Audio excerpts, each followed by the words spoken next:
তো যেহেতু আজকে ফাতেমা খুব অসুস্থ, তাই আজকে আমি নিজেই পাস্তা রান্না করব। প্রথমে আমি পাস্তাটা সিদ্ধ করার জন্য পানি গরম করে তার মধ্যে দিয়ে দিলাম। তো ফাতেমা যখনই অসুস্থ থাকে তখন আমি প্রায় সময় এরকম টুকটাক বিকালের নাস্তা বানিয়ে খাই। জানি না পারফেক্টলিভাবে বানাইতে পারি কি না, তো চেষ্টা করব। আজকে রান্না করবো, আজকে বিকালে নাস্তা রেডি করব যে চিকেন পাস্তা। কতটা পারফেক্টভাবে বানাইতে পারি। এদিকে পাস্তা সিদ্ধ করা হয়ে গেছে, আর এদিকে আমি চিকেনগুলো আদা রসুন এগুলো আর হচ্ছে যে জিরার গুঁড়া আর লেবুর রস এগুলো দিয়ে আমি মেখে কিছুক্ষণ ফ্রিজে রেখে দিয়েছিলাম।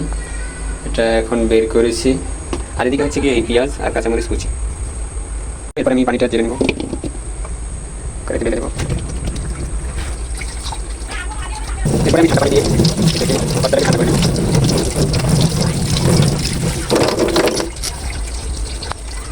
রান্না করার জন্য প্রথমে আমি কড়াইটা দিয়ে দিলাম, এরপরে তেল দিয়ে দেব পরিমাণ মতো।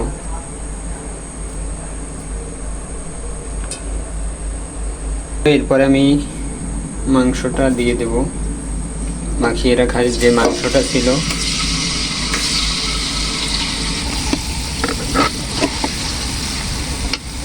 এভাবে মাংসটাকে কষিয়ে লাল করে ভেজে নিতে হবে প্রথমে।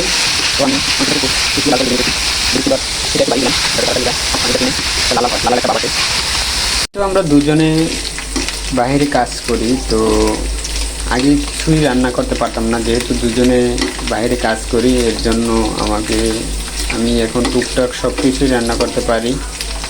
কারণ আমি যদি রান্না না করতে পারতাম তাইলে আমার না খেয়েই বসে থাকতে হইতো। হয় আমার যখন আগে অফিস থেকে ছুটি হয় তখন আমি রান্না করি, আবার ও যখন আগে ছুটি হয় ও এসে আগে রান্না করে। তো আমি যদি রান্নাই না করতে পারতাম তাইলে আমার না খেয়েই বসে থাকতে হতো। ওর জন্য ও এসে রান্নাবে কখন সেই অপেক্ষায় বসে থাকা লাগতো।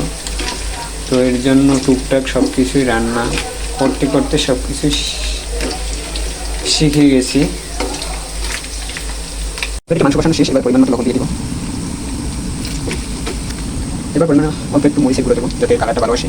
যেহেতু আমি কাঁচামরিচ দেবো তার জন্য আমি মরিচের পরিমাণটা একটু কম দিলাম। এরপরে আমি একটু দিয়ে দেবো হলুদের গুঁড়ো। এবার মাংস কষানোটা শেষ এবং এদিকে লাল লাল একটা ভাব আসছে। এরপরে আমি পাস্তাটা দিয়ে দেবো এর মধ্যে। পাস্তাটা দিয়ে এবার ভালো করে নিয়ে নেবো।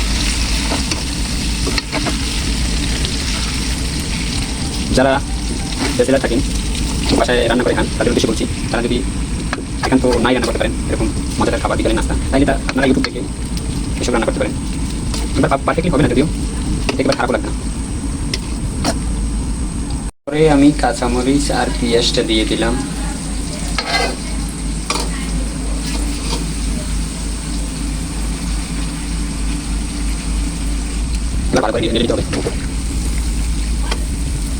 এই হয়ে গেল আমার চিকেন পাস্তা রান্না। দেখুন কালারটা কত সুন্দর আসছে। তো এবার আমি এটা বেড়ে নিব। যেহেতু ফাতেমা ঘুমিয়ে আছে, ওকে নিয়ে দেব, ঘুম থেকে ওটা খেয়ে ঔষধ খাবে।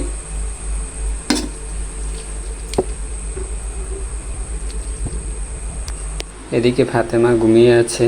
এই হচ্ছে চিকেন পাস্তা ওর জন্য রান্না করছি। তো ও ঘুমাইতেছে। ফ্রিজ থেকে সস আছে, সস দিয়ে না খাইলে ভালো লাগবে না। এই সসটা বের করে নিলাম। এই হচ্ছে সস, প্রাণ সস।